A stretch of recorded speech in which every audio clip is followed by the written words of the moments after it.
Bueno, ¿qué tal? ¿Cómo están todos? ¿Están descansaditos?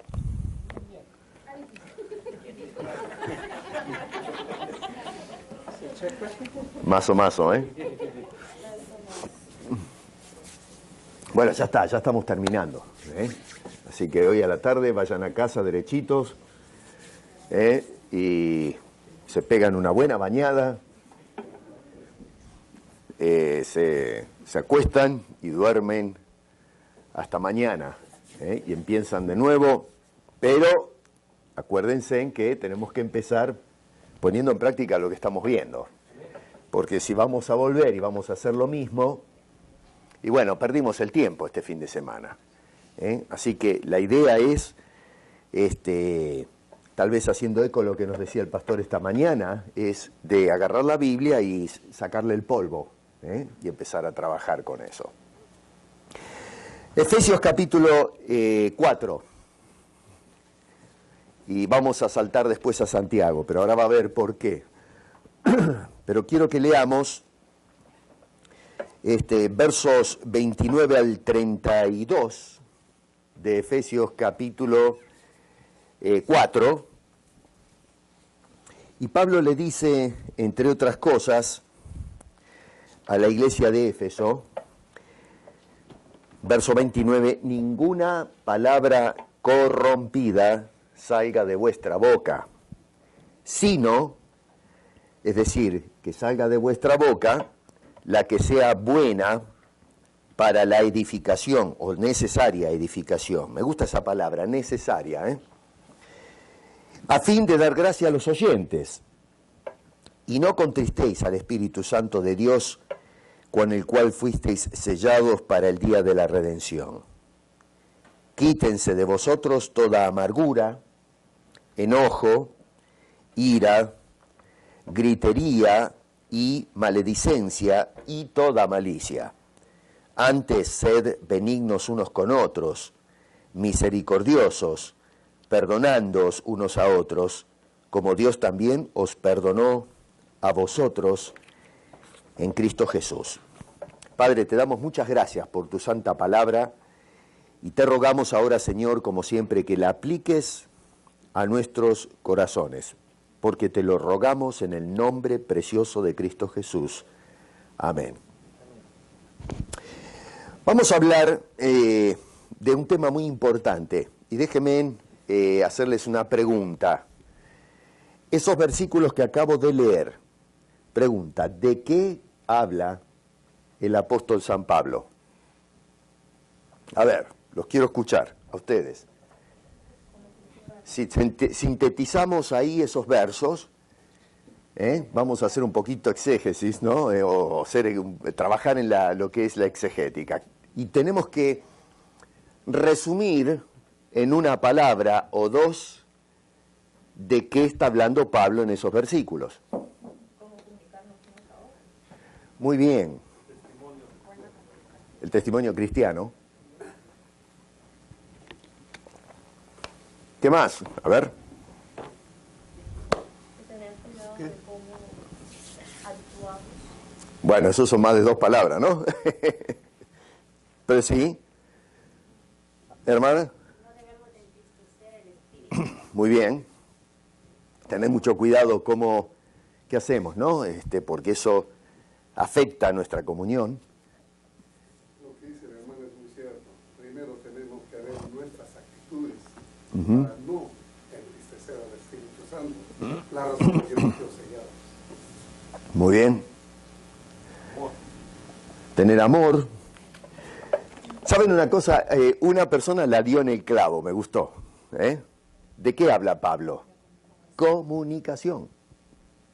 Si nosotros decimos, bueno, fenómeno, leemos todo eso, luego lo que va a hacer es dar detalles, pero el tema a donde apunta Pablo acá es, ¿qué quieres? Otra vez, esto es un ejercicio importante que tenemos que hacer cuando, hagan de cuenta que ustedes conversan con Pablo, porque a veces leemos la Biblia como leemos el diario.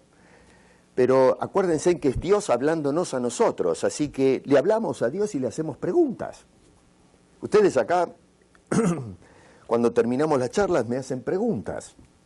¿Y por qué? Bueno, porque quiero entender. Bueno, hagámosle preguntas a Dios cuando leemos la Biblia. Señor, ¿qué me estás diciendo? ¿Quién habla? ¿Por qué habla? ¿Por qué dices estas cosas? ¿A dónde apuntas? ¿Qué quieres de mí? ¿Qué esperas? Entonces, acá hagan de cuenta que agarramos al apóstol Pablo y lo sentamos acá donde está este hombre, ¿no? Horacio. Y hagamos de cuenta que Horacio no es Horacio, es el apóstol Pablo, y él nos está diciendo estas palabras. Ya, sería bueno, ¿no? Y entonces tenemos acá al apóstol Pablo, no leyendo el texto, pero él hablándonos en persona. ¿Qué hacemos nosotros? Pablo, ¿de qué me estás hablando acá? ¿A dónde quieres ir con esto? Y Pablo nos respondería, te estoy hablando de comunicar, de cómo te comunicas con la otra persona, cómo tenemos que hablar los unos por los otros. Claro, uno puede decir, bueno, pero está un poco descontextualizado al tema de la familia, porque acá está hablando de la iglesia, el cuerpo de Cristo. Bueno, pero, a ver, si tenemos que hablar entre los hermanos en la fe, de más está decir que debemos llevar ese principio bíblico también a mi hermana o mi hermano en la fe que es todo con el cual estoy casado. Así que no es que yo puedo, mientras estoy en la iglesia, tengo que tener cuidado con la forma de comunicarme, pero en casa me dan licencias para hablar como se me da la gana. No, tú te tienes que llevar la iglesia en el corazón y meterlo en la casa. Un hombre digno, un pueblo digno y una familia digna. Así que no es que podemos, en fin, hacer un bypass y no prestar atención a ciertas áreas. No, esto es algo que afecta a todas nuestras relaciones interpersonales. Así que Pablo acá nos habla de comunicación. ¿Qué quiere decir comunicación? Comunicar, qué bueno, ya está, este la salvó. Intercambiar ideas. ¿Qué más? Saber escuchar.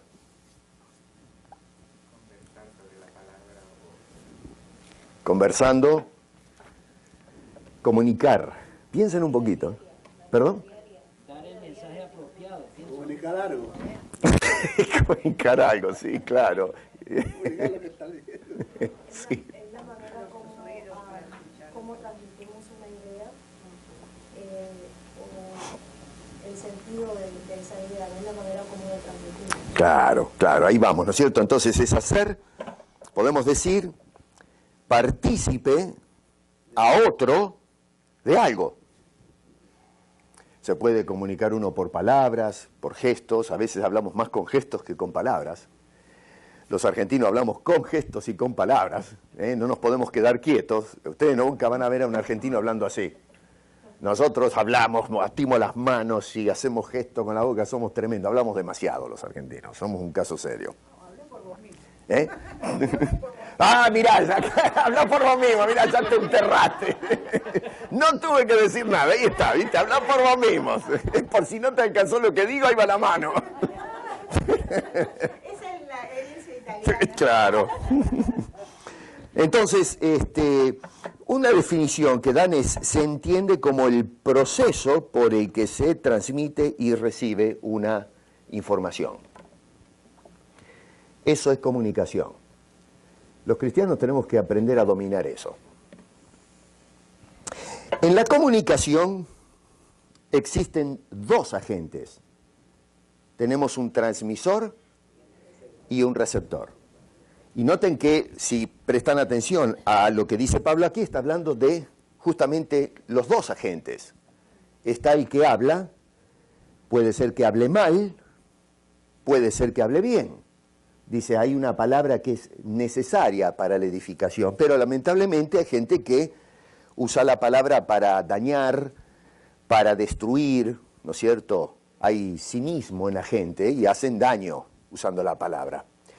Y está la persona que recibe esa palabra hostil o violenta o de sana edificación. Así que siempre en la comunicación tenemos estos dos agentes. Uno transmite, o es el parlante, y el otro es el que recibe la información y ese, por supuesto, la asimila, la interpreta, la interioriza, va a producir esa comunicación ciertos efectos en la persona que recibe ciertos datos. Acá se nos habla de palabra corrompida, ¿no es cierto? Dice, ninguna palabra corrompida salga de vuestra boca. No dice algunas, sino ninguna. Atenti con esto. Dice, ninguna palabra corrompida salga de vuestras bocas. Si acá tuviésemos que hacer un examen de si alguna vez en nuestra relación con mi esposo, mi esposa o con los hijos no se nos escapó alguna palabra fuera de lugar, ¿podríamos decir amén? ¿Podríamos decir nunca se me escapó nada? Bueno, puede ser que haya alguien así, ¿no? No lo sé. Pero usualmente en algún momento de enojo, de disgusto, se nos puede escapar algo que después lamentamos. Sin embargo, el apóstol Pablo acá no está hablando de esos deslices que hay cuando nos comunicamos con alguien. Cuando convivimos con una persona, y especialmente cuando llegamos a una relación tan íntima, a veces la confianza, la cercanía nos permite expresarnos de una manera que puede ser desbordante. El tema es que después tenemos que corregir si nos zafamos, ¿no es cierto? Si yo le dije a mi esposo o a mi esposa alguna cosa que descomedida o que está fuera de lugar, bueno, podemos hacer las enmiendas. El problema es cuando no se hace absolutamente nada. Pero acá el apóstol Pablo está hablando de un hábito. Es decir, cuando la persona constantemente comunica en una forma incorrecta, una persona que hace daño. La palabra griega que aparece en esa frase, ¿no es cierto?, corrompida, es una palabra muy fuerte. La palabra es lisa y llanamente palabra podrida, si la traducimos literalmente al español. Dice que no debemos, de nuestra boca no debe salir palabra podrida, palabra en descomposición, palabra hedionda, que lastima, que hace daño en lugar de edificar a nuestros oyentes. Hay gente que realmente abre la boca y de lo que sale de ellos es palabra podrida. Y que en lugar de producir o traer gracia a los oyentes, lo que hace es que la gente no quiera escuchar. Y quizás tenemos a un receptor cuando estamos hablando con palabras podridas. Pero a lo mejor lo hace simplemente por compasión para no mandarnos a freír churros. Y entonces la persona se sienta ahí y escucha el sonido de las pavadas que a veces se dicen, pero bueno, por ser gentil, fino, dice, bueno, voy a aguantar a este tipo, ¿no? A ver, esta mujer que diga lo que quiere decir. A veces yo escucho los debates en el ámbito de la política, de la economía. Estoy leyendo mucho ahora, le estaba comentando a una hermana acerca de economía. Nunca me preocupé en leer economía. Pero estamos viviendo en una etapa en Latinoamérica donde se están implementando experimentos económicos extremadamente peligrosos. Y digo extremadamente peligrosos porque pueden arrastrar, y por extensión a la familia, a fin de cuentas, a una pobreza que rayaría el pauperismo si no paramos con esto. Venezuela es un país que fue en su momento uno de los países más ricos, no solo de Latinoamérica, sino del mundo entero. La perla del Caribe, decían, o la joya del Caribe, ¿no es cierto?, en su momento. Y debido a una serie de administraciones económicas irresponsables, terminó hoy Venezuela siendo un desastre que va a llevar décadas para volver a, si es que lo vemos, no sé, me cuesta creer que en nuestra generación lo vamos a ver, ojalá me equivoque, pero que va a llevar décadas para rescatarla de esa crisis. Tenemos el país de Cuba, que ya desde la década del 50, final del 50, entró en un sistema que arrastró al país a una situación extremadamente oprimida desde el punto de vista, estoy dejando el aspecto político, ahora me refiero a lo que es económico. Pero sin embargo, cuando escuchamos a los economistas, ellos tienen toda la fórmula para sacar a nuestras sociedades de la miseria. Y lo único que vemos es más miseria. Son los expertos. Y para mí, esta gente, lo que sale de su boca son palabras podridas, palabras con malas intenciones, palabras que en lugar de dar esperanza real, lo que hacen es construir castillos en el aire. En el ámbito de la política es exactamente igual. Los políticos prometen un montón de cosas y son mentirosos, fragúan una cantidad de cosas en el mundo de la política, corruptos. La corrupción es un cáncer que crece en Latinoamérica. En el mundo entero pasa esto, pero yo hablo de nuestro continente. La Biblia tiene mucho para enseñarnos acerca de economía, de política. La Biblia no es simplemente un libro que nos habla del cielo, sino de cómo tenemos que vivir en la tierra. Lean el Antiguo Testamento y van a encontrar cómo se demanda de los que ocupan una posición de autoridad seriedad, decencia, que los jueces hagan justicia como corresponde. Tenemos en el ámbito de la economía, algún día voy a dar una charla acerca de esto. Yo estoy, otra vez, es un tema que lo estoy estudiando a fondo, pero pensaba en el libro de, ¿se acuerdan José cuando fue el administrador en Egipto? Si queremos una lección de economía en la Biblia, bueno, ahí tenemos una historia para estudiar, no solamente a ver si puedo llamar la tragedia y luego ascendencia de José, sino la habilidad que le dio Dios para ser un administrador o un economista responsable, cuando el mundo entero se dedicaba al despilfarro. ¿Se acuerdan que José, mientras había prosperidad en el mundo, todo iba fenómeno, todo el mundo gastaba, vivía al despilfarro? José no mató de hambre a la gente, no los privó, también en Egipto se vivía bien, pero mientras tanto iba guardando un residuo. Cuando vino la miseria, todos los que se gastaron la platita, viviendo despilfarradamente, tuvieron que venir a José. Y todo lo que compraron y abultaron se lo tuvieron que entregar a José para que les dé de comer.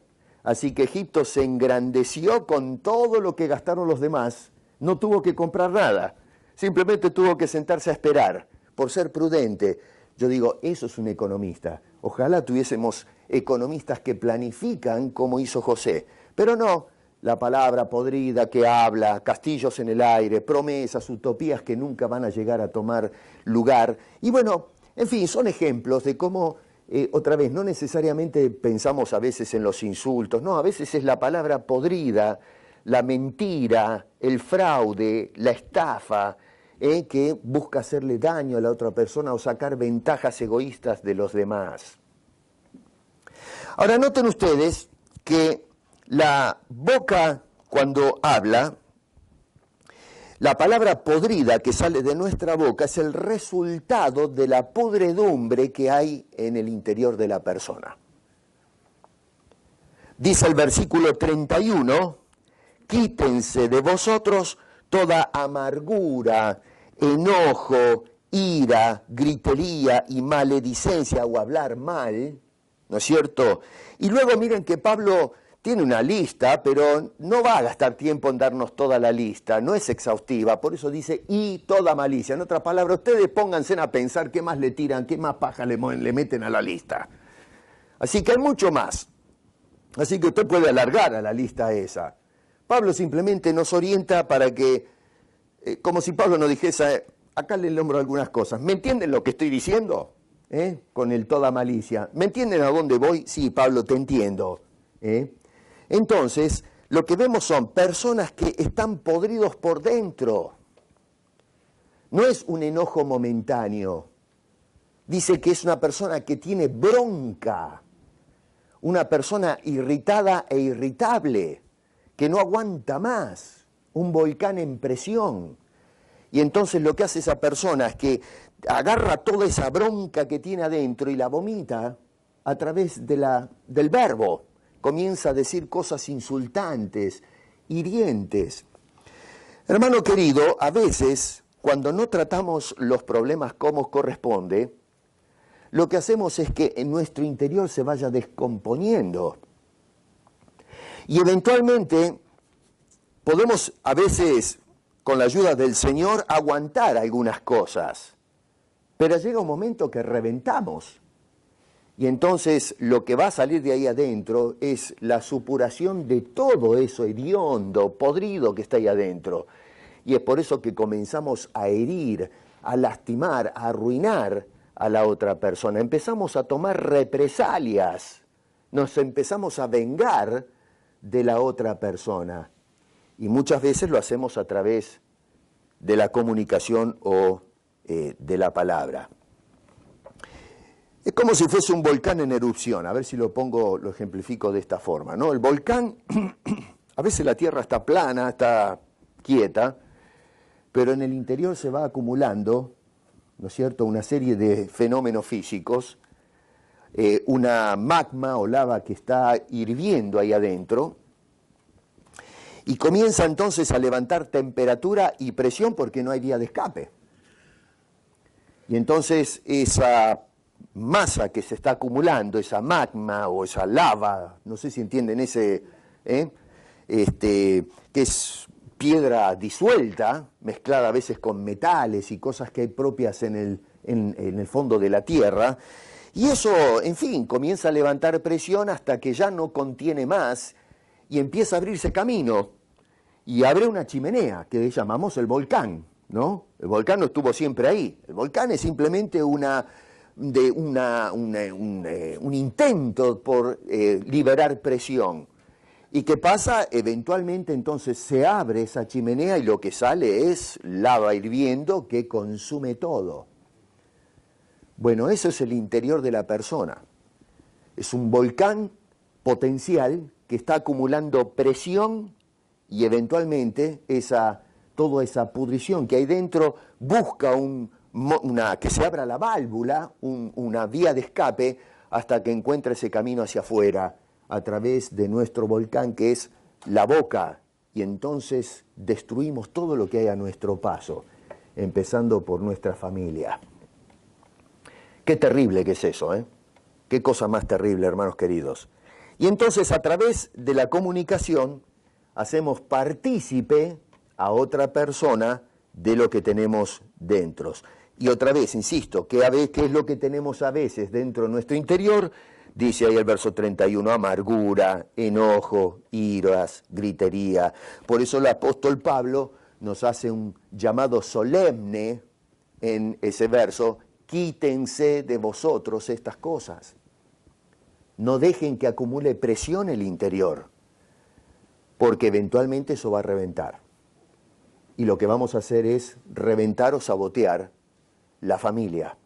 Y por ende no vamos a tener una familia digna que glorifique a nuestro Dios. Y ni pensar como esa lava que se desborda, arrastra a nuestros hijos y todo lo que hay a nuestro alrededor, y terminamos no solamente sufriendo nosotros las consecuencias de eso, nos dañamos personalmente, dañamos también a nuestra pareja y en definitiva los planes que tenemos con la prole, terminamos destruyendo a nuestros propios hijos, todo a nuestro entorno familiar. Y a veces arrastramos a nuestros padres, los abuelos, nuestros hermanos, los primos y qué sé yo, hasta el punto que la familia llega un momento que dice: a este no lo invitamos más, no queremos saber nada con este porque es un demonio andando. Y la gente dice: no, mantengámoslos lejos, ¿no es cierto? Eso es una tragedia cuando somos marginados en nuestra propia familia por ser una persona insoportable. Y bueno, debido a que estas cosas entorpecen la comunicación, van a salir palabras que van a arruinar todas nuestras relaciones. Uno de los problemas del por qué la familia no se manejan en forma digna es porque no tenemos respeto el uno por el otro y no ejercitamos el amor el uno por el otro. Y ahora nos damos cuenta también que uno de los grandes problemas del por qué no podemos manifestar una familia digna es porque no dominamos como corresponde el arte de la comunicación. Y el arte de la comunicación, no te equivoques, porque tú puedes ir, hay cursos de homilética, ¿no es cierto?, o donde te enseñan a hablar, donde te dicen, mire, usted tiene que poner el pronombre o el sujeto en este lugar, el artículo en este lugar, el sujeto en la frase que va a decir en este sitio, el predicado de toda la frase u oración va de este lado, los adverbios juegan este papel, nos enseñan a usar bien los verbos y los gerundios y los participios, los que se acuerdan un poco de la gramática, ¿no?, de la lengua castellana. No se olvide de los puntos y de las comas para hacer bien las pausas, los respiros. Manéjese bien con el tono de voz y los matices. Bueno, le enseñan a hablar a uno. Pero eso no es dominar el arte de la comunicación desde el punto de vista de la relación familiar. Eso es aprender a hablar en público. Y sí, es bueno, si alguien quiere enseñar, los políticos, ¿no?, que a veces quieren mover las masas, estudian las técnicas para poder comunicarse. Pero acá Pablo no nos está dando una lección de comunicación en público, hermanos queridos. El arte de la comunicación es el dominar lo que proyecto pensando en cómo se va a recibir lo que estoy diciendo. No solamente pensando en lo que quiero decir, pero pensando en cómo lo va a recibir, qué impacto, qué efecto va a producir en la otra persona que me está escuchando. Hermano querido, cuando nosotros hablamos en nuestra familia, esposo, esposa o con nuestros hijos, usualmente cometemos el error de decir, yo quiero que tú me escuches. Tú a mí me vas a escuchar. Y lo que queremos es simplemente transmitir lo que tengo adentro. Pero no piensas qué efecto va a producir en la otra persona. El arte de la comunicación es dominar la capacidad de comunicar pensando también o poniéndote en el lugar de la otra persona. Porque a veces tenemos todas las mejores intenciones, pero sin embargo la forma en que nos estamos proyectando lastima a la otra persona.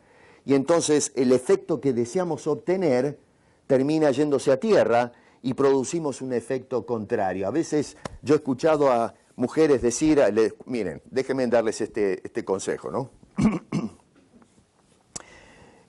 Usualmente las mujeres son buenas para hablar y comunicar, científicamente se dice que la mujer desde muy temprano tiene mejor habilidad para comunicarse que los hombres. Ahora no vamos a mirar todo eso, pero ellas trabajan con los dos lados del cerebro, nosotros los hombres trabajamos con uno solo. Entonces, nos sacan ventajas. Dios las diseñó así. No es que a veces la mujer dice, sos un estúpido, tenés un solo medio cerebro. Por eso es que no te entran las cosas. No, escúcheme, arréglesela con Dios, porque Dios me hizo así. No es que yo, en fin, me pesa mucho el cerebro y un día agarré, me hice una lobotomía y me saqué medio cerebro. No, está entero, pero funciona distinto. Entonces Dios, para que la mujer, supongo yo, acá especulo, siendo que la hizo ayuda idónea del hombre, le dio una capacidad cerebral de poder mirar varias cosas al mismo tiempo. Por eso el hombre, yo digo, es un cazador. El hombre, una vez mi señora me mandó, hace unos años, miren, tenemos cada anécdota con Gloria, después les voy a contar una que es interesante cuando fuimos a México. ¿Les puedo contar, Gloria? La anécdota del espejo. Les cuento la anécdota del espejo primero. Nos fuimos, nos tomamos una semana de vacaciones con mi señora a México. Nos fuimos a Cancún, ahí unas de esas playas. Y entonces llegamos al hotel, teníamos que esperar cuando llegamos a que nos den el cuarto hasta que al fin nos dieron la luz verde. Así que contentos, los dos de la mano. Creo que estábamos, inclusive, fuimos a celebrar nuestro aniversario. Y vamos caminando y teníamos que ir, digamos, en este salón abierto y doblar a la derecha para agarrar los ascensores y subir al cuarto. Y entonces, mientras vamos caminando, viene una pareja de frente. Así que venimos los dos Gloria de la izquierda, yo de la derecha, venimos y entonces nos encontramos con esta pareja que casi nos llevamos por delante. Y entonces yo lo miro al Señor y digo, uy, I'm sorry. Y mi señora le dice a la mujer también, disculpe. Y entonces, claro, estamos parados y yo me muevo para este costado y el Señor al mismo tiempo se mueve para este lado.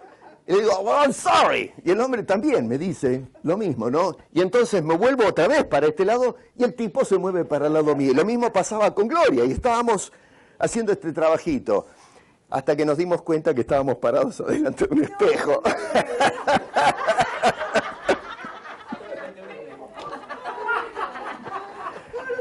Óyeme, ¿qué? No sabían que eran igualitos. Pueden que, claro, yo me puse una gorra, nunca me había visto en el espejo, me compré una gorra de paja, anteojos negros, me puse un short nuevo que me había comprado, yo no me lo probé en casa, o sea, fuimos allá, nos vestimos con todo eso, y claro, cuando llegamos ahí, Gloria tuvo su gorra, el anteojo, ni nos dimos cuenta que éramos nosotros. Miren, nos reíamos con mi señora, gracias a Dios que no había nadie atrás nuestro, mirándonos, porque hubiesen dicho, llamen la ambulancia, tenemos dos locos acá sueltos dentro del hotel. Qué bárbaro. Bueno, gracias que tenemos buena comunicación con Gloria y nos reímos y todo eso, pero eso es una anécdota aparte, ¿no?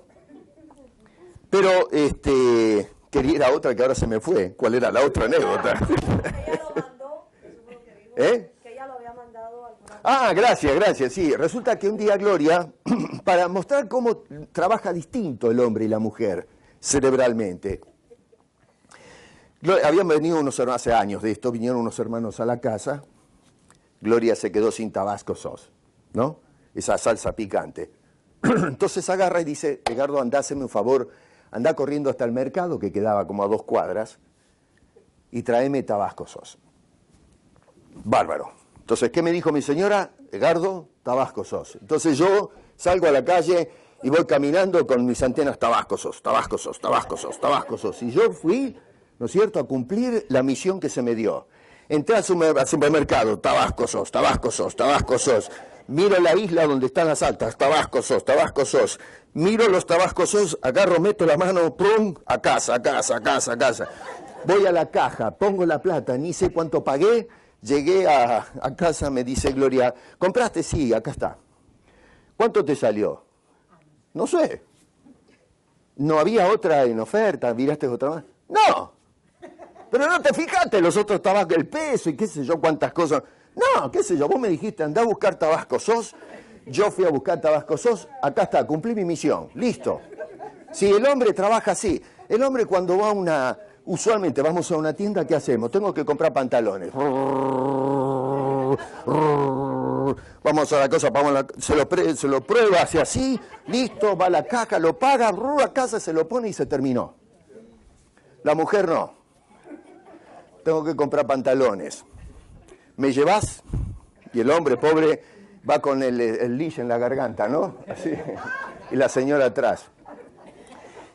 Lo mira, lo tiende, agarra el otro, lo mira, lo tiende de nuevo. Llegó hasta la punta, vuelve para atrás, lo agarra, lo tiende y después agarra uno, después lo mira, lo tiende, 2, 3, y usted va mirando y dice, se tiene que probar todavía todo eso. Tiene que pasar por el probador, ¿te gusta? ¿No me gusta? ¿Cómo me queda? Se hace ya después de 1 hora y media y con suerte y viento a favor pasa por la caja. Y después tiene que llegar a casa y tiene que probarse otra vez el pantalón y le tiene que volver a preguntar cómo me queda. Bueno, pero es así. No tenemos que criticarla porque la mujer está diseñada por Dios así. Entonces, el hombre es un cazador. El hombre es la punta de lanza en el hogar. Dios lo diseñó para cumplir las misiones. Tiene que trabajar, tiene que ganarse la vida y sostener la familia, tiene que ser el que lleva a la familia a la iglesia, a orar es el pastor de la casa. Dios lo hizo con un enfoque específico, cumplir para poder construir su familia. La mujer es previsora. Mira todos los detalles. Es extremadamente detallista. Por eso ponen cortinas, flores en la jarra en el medio de la mesa. ¿A nosotros qué nos importan las flores? Lo mismo da si yo la mesa la uso para comer, no para mirar un jardín. Si usted quiere ver flores, sale afuera. Pero la mujer no, se trae el jardín adentro. Se compra las cortinas, ¿no es cierto? Y la cortina de que tiene que estar a tono, no sé con qué cosa. Pero a nosotros no nos importa nada. Nosotros si ponemos papel de diario de cortina. Total, que no se vea de afuera. ¿Por qué? Porque se tiene que hacer esto, se hace de la mejor manera. Qué lindo, ¿no? Que Dios nos hizo distintos para armonizarnos y hacer la vida hermosa. Por eso digo, un mundo donde viven todos hombres, y seríamos todos unos cavernícolas, agarrotazos, nos matamos todos. La mujer hace al hombre más fiero, al hombre más violento, lo ablanda. Lo ablanda. Así que Dios sabe hacer las cosas. Tenemos que aprender a comunicarnos y reconocer que somos distintos. Y somos distintos porque Dios quiere que nos complementemos, que al unirnos seamos uno y hagamos la figura completa. Pero el problema es que en lugar de amoldarnos a ese proyecto divino, empezamos, mediante la comunicación, a sabotear ese proyecto de Dios. Y entonces comenzamos a reventarnos unos a otros. Terminamos saboteando lo que Dios quiere hacer de nuestras vidas. Así que uno de los grandes problemas es que nosotros no practicamos una comunicación digna. Yo quiero que vayamos un poquito a Santiago y vamos a mirar algo que nos dice este hombre.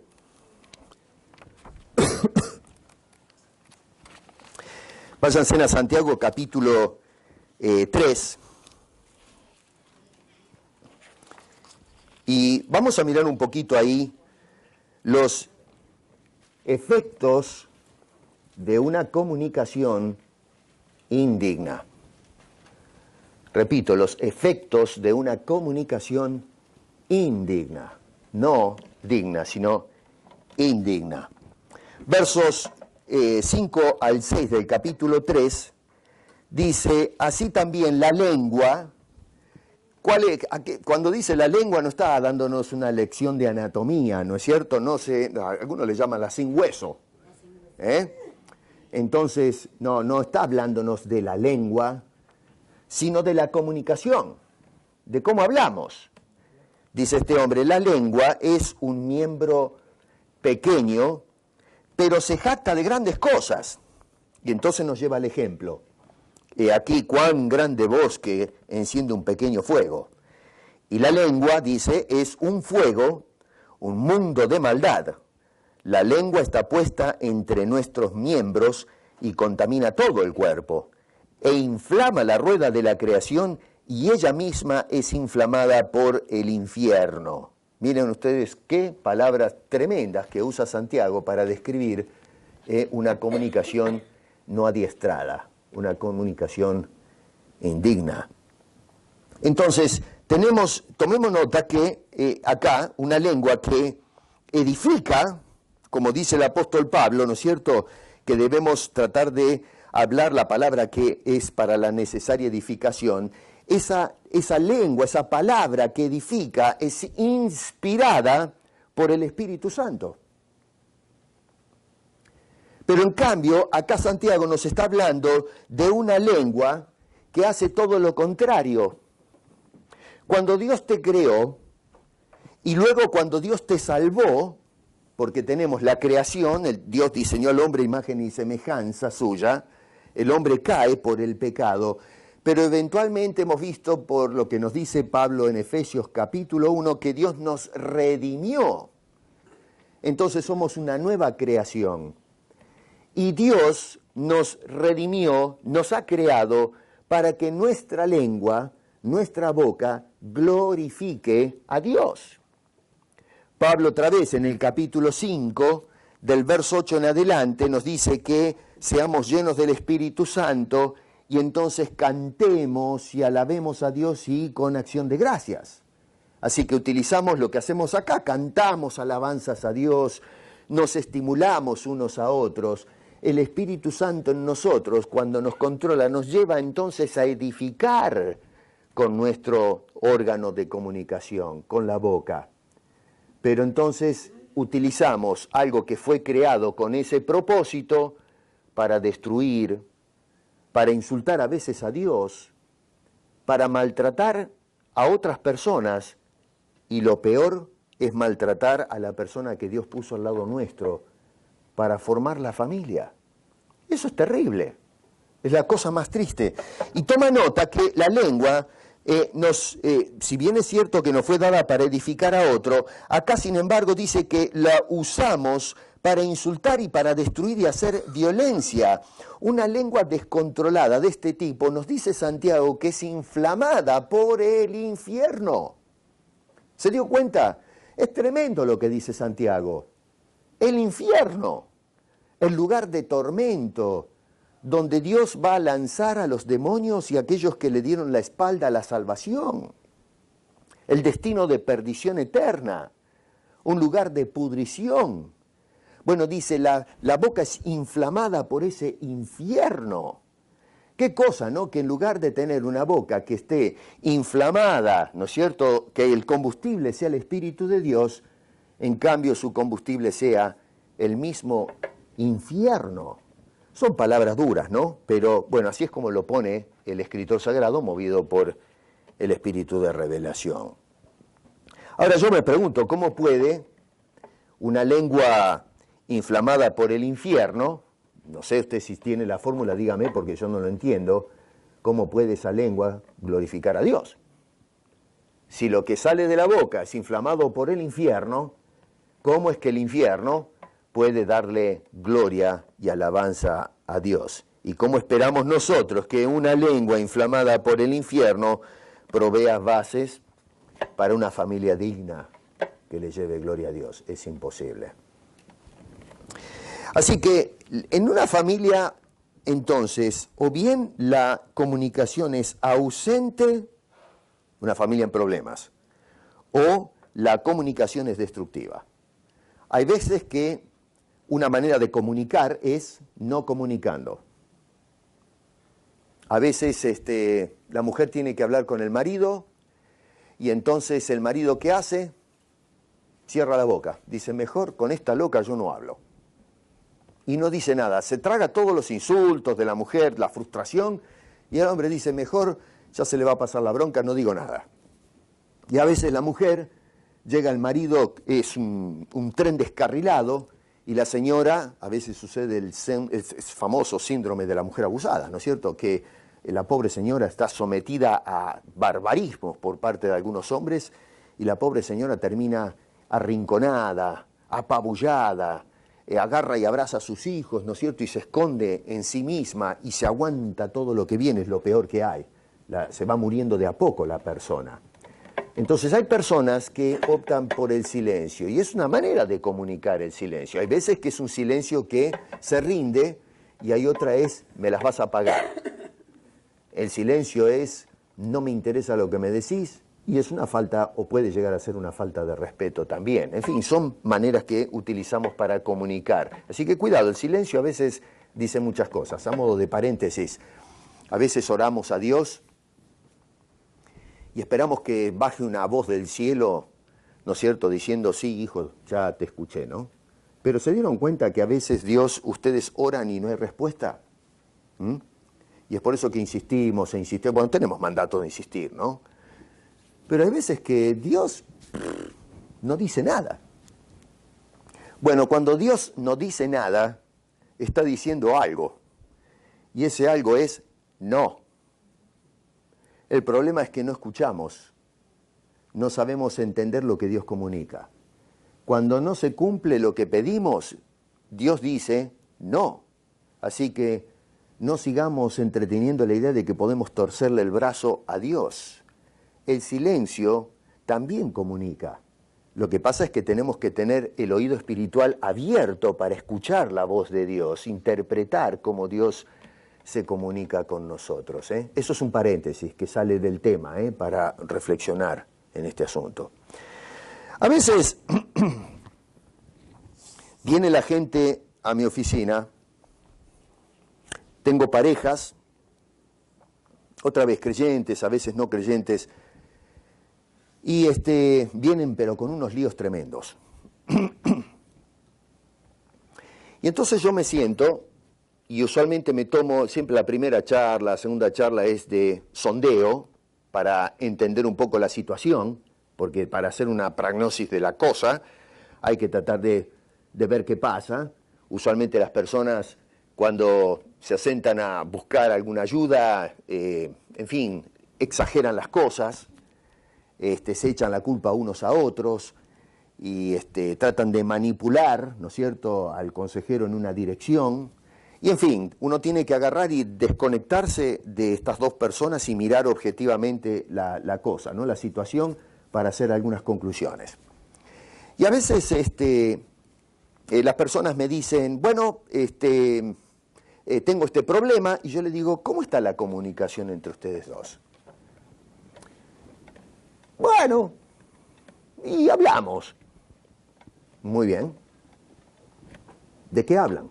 Yo pregunto y después me callo, porque recibo información escuchando.